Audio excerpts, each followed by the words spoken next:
Great. So we stay on this portion of the call.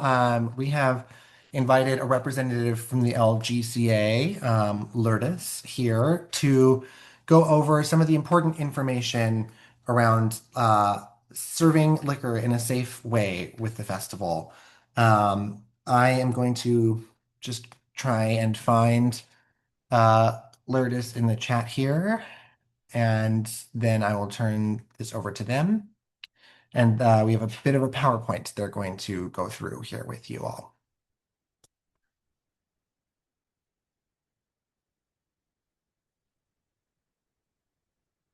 Oh, I just got a message that they're experiencing technical difficulties. They can see and hear their camera and microphone are not functioning properly. Okay, well, we've had worse things happen. So I will go through this. I can help with the reading of it. I will not be the most expert at answering questions, but Lourdes is here in the chat and can answer all questions by text. I'm assuming that's probably the best way forward at this moment.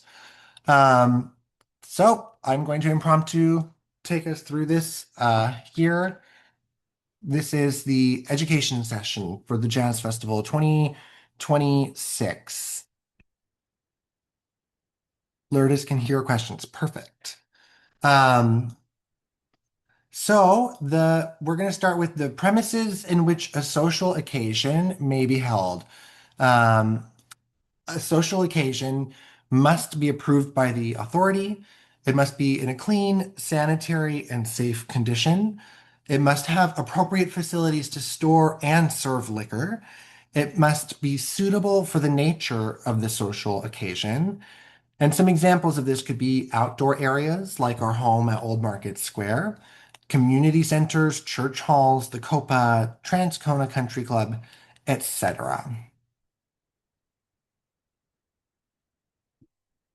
At any point, if anyone has questions, pop them in the chats and we will get them answered here for you as we walk through this together. Social occasion permits. What are they? They're a temporary permit that allows liquor to be sold or to be served at no charge during a gathering of persons for a social purpose. There are two types, a no sale permit and a sale permit, which is what the Jazz Festival has.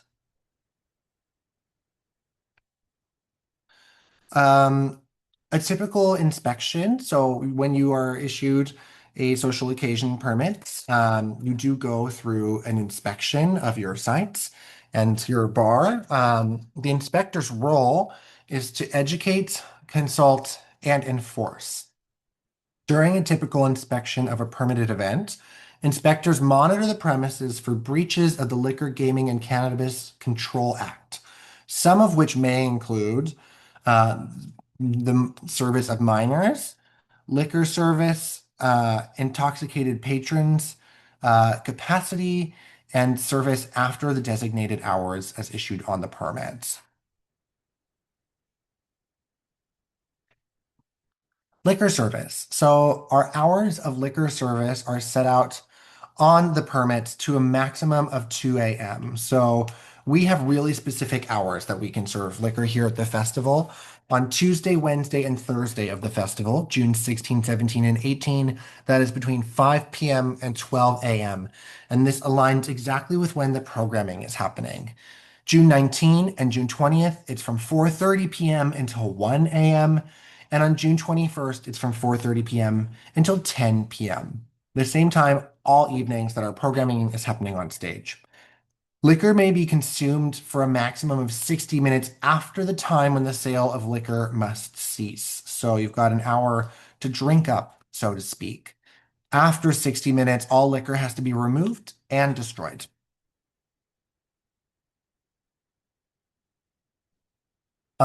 All liquor at a social occasion must be purchased from a retail premises and must provide a receipt when requested. The sale and service of liquor must comply with the liquor licensing regulation, which means that there are maximum service amounts, the amount you can serve to patrons. A, a patron cannot be in possession of more than 2 containers of liquor at any time. Maximum amounts of liquor are 1,000 milliliters of beer 85.2 milliliters of spirits, and 500 milliliters of wine.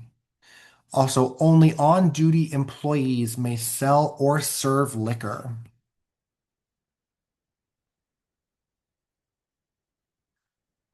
Minors, this is a big important one.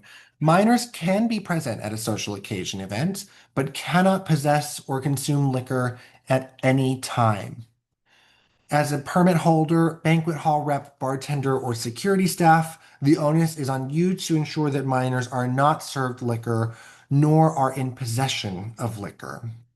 By law, you must request government issued photo identification from anyone who appears youthful. And if you are in breach of this, can you be charged for selling or serving liquor to a minor? Yes, you can be charged. And I'm not mistaken, it's the individual who serves them who can be charged up to 2,000 or $2,542. I would just, before we move on from this screen, I would just say this is important for both our bar and our safety team. This is something we do have to watch out for in Old Market Square, which is a public park, and it is true that we have people of all ages in the park.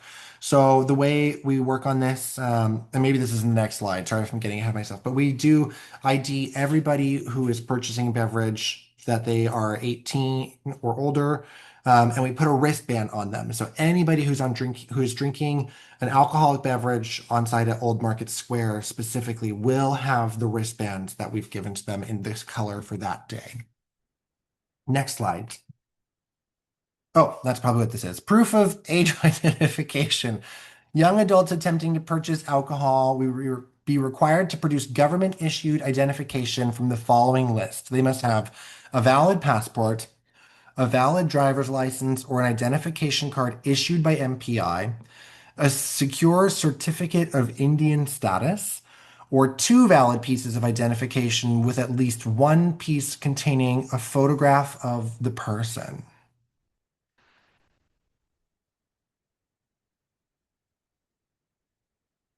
Examples of acceptable forms of alternative identification are a driver's license from another province or state, a Canadian Forces identification, certificate of Canadian citizenship, or certificate of Indian status.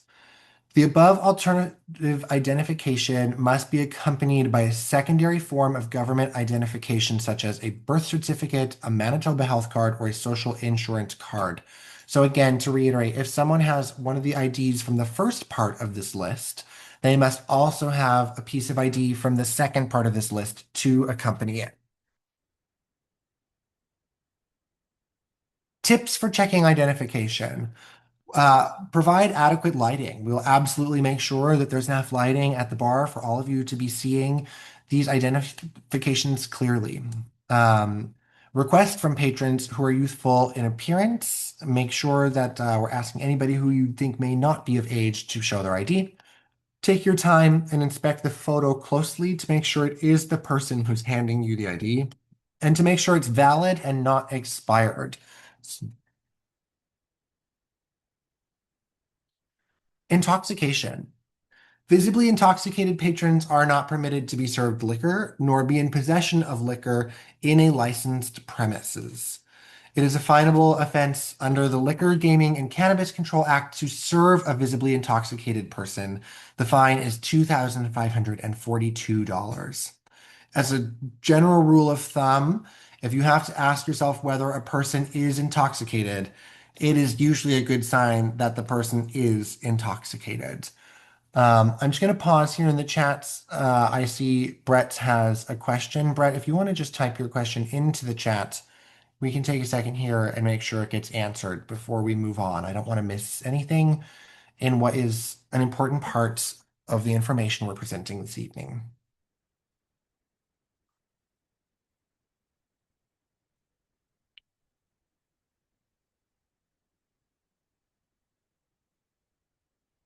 Alternatively, let me see if I can find you. Brett,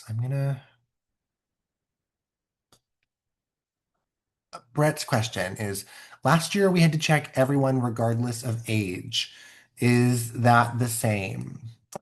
I am going to let Daryl answer what the event safety policy for checking IDs is here in the chat? Because I have the answer to They're most things. if they look like they're under 30, um, we ask for their ID.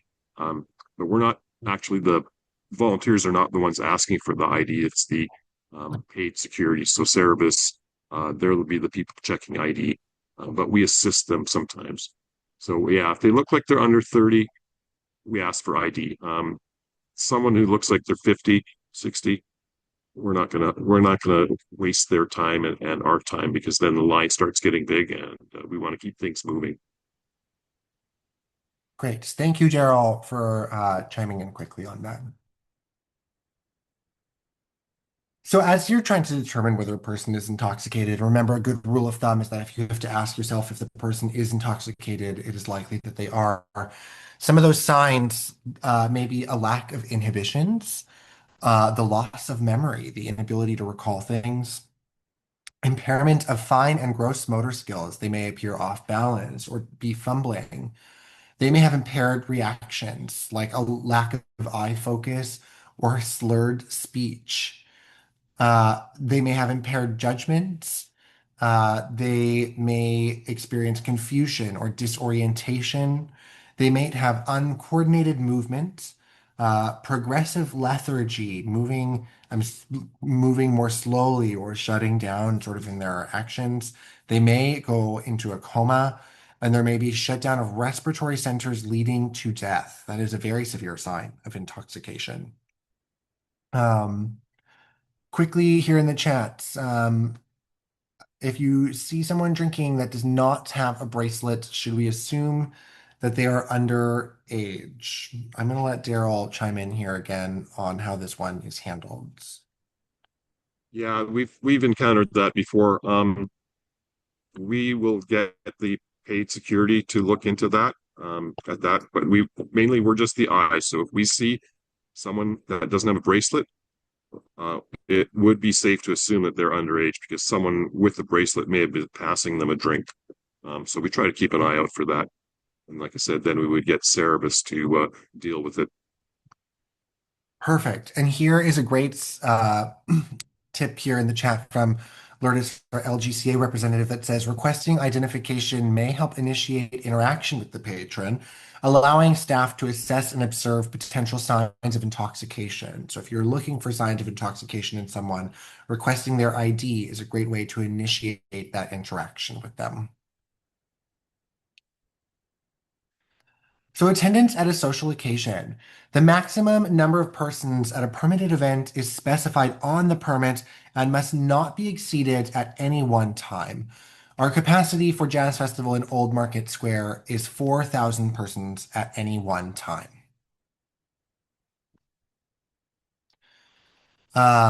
Our permit holder must ensure, that's us, Jazz Winnipeg, that no disorderly persons are in or about the premises. We must not serve or sell liquor to intoxicated patrons. That no person involved in the sale and service of liquor or security are to be consuming liquor, no drinking while you are serving alcohol. We will not allow any unlawful conduct to occur, and there will be no cannabis consumption on our licensed premises.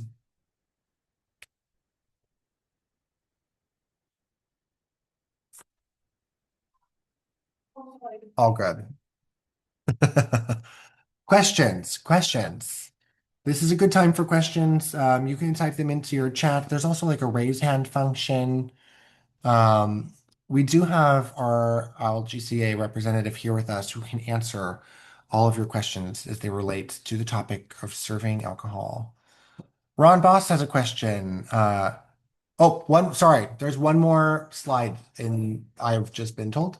Um, This last slide has the exact terms and conditions of the permits. They're outlined here. Failure to apply with them may result in the cancellation of our special event permits, which is not what we want to have happen. Um, this details our regulations of how this permit applies to us. It looks like it has our capacity here of 4,000 people. Um, It talks about in line five, our social occasion permit area being enclosed with suitable separation. Our site at Old Market Square is fenced in, for example, around the perimeter. Uh, it says bottles must not leave the service counter. Single service containers are not required for canned beers or coolers, but they must be opened when served. All the drinks do need to be opened as they are served to people. That I remember. A minimum of two service counters for the dispensing of liquor must be provided at different locations within the social permit area to provide efficient service for attendance over 300 people. 54 recognizable event staff attendants must be present and distributed in each permit area to control entrances, exits, and to supervise behavior inside and around the social permit areas. Washroom facilities must be approved by the local health authority and available for the use of patrons attending the event. Lighting must be provided to allow staff and security to monitor patrons, conduct proper age verification, and ensure safety in the permit area.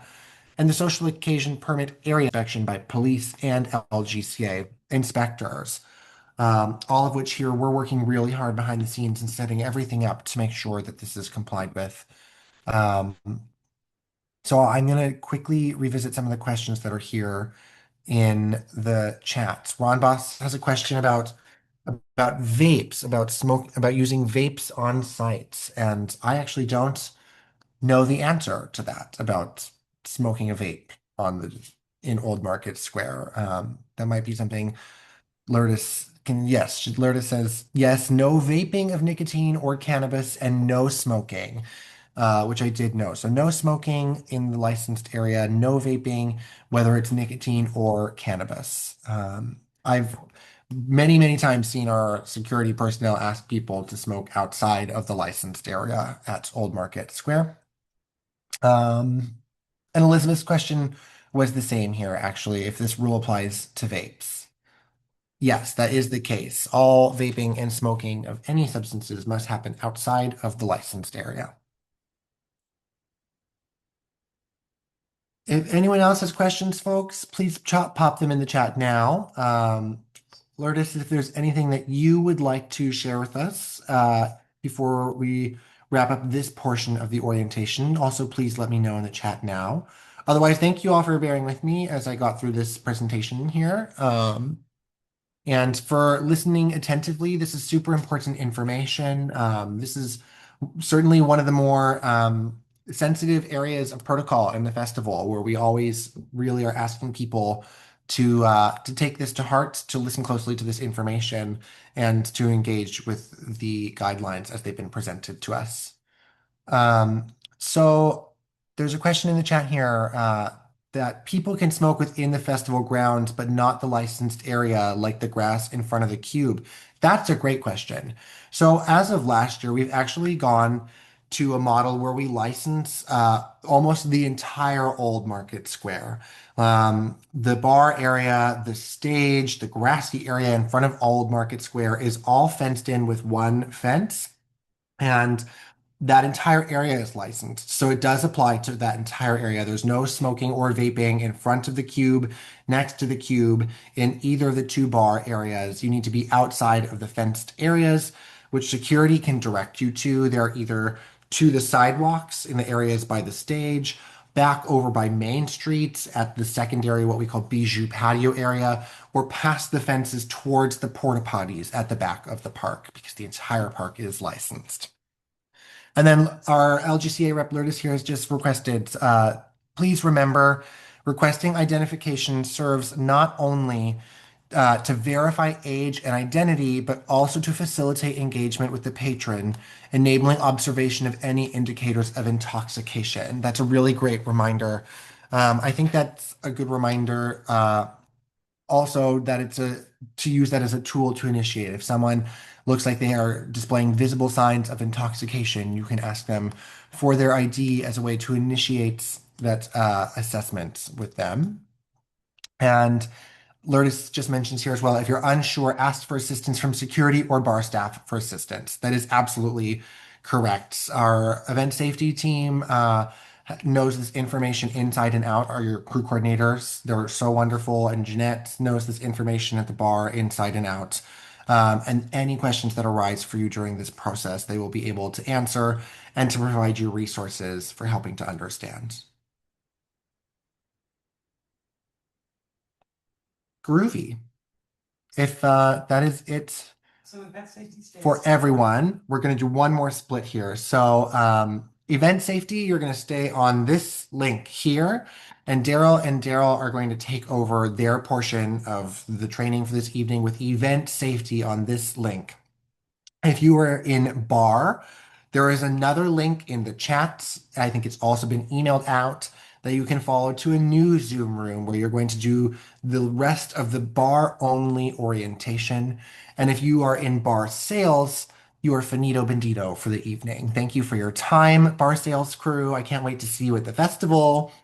Um, and so once again, event safety stays here. Bar goes to the link in the chat or that has been previously emailed. And bar sales, thank you so much.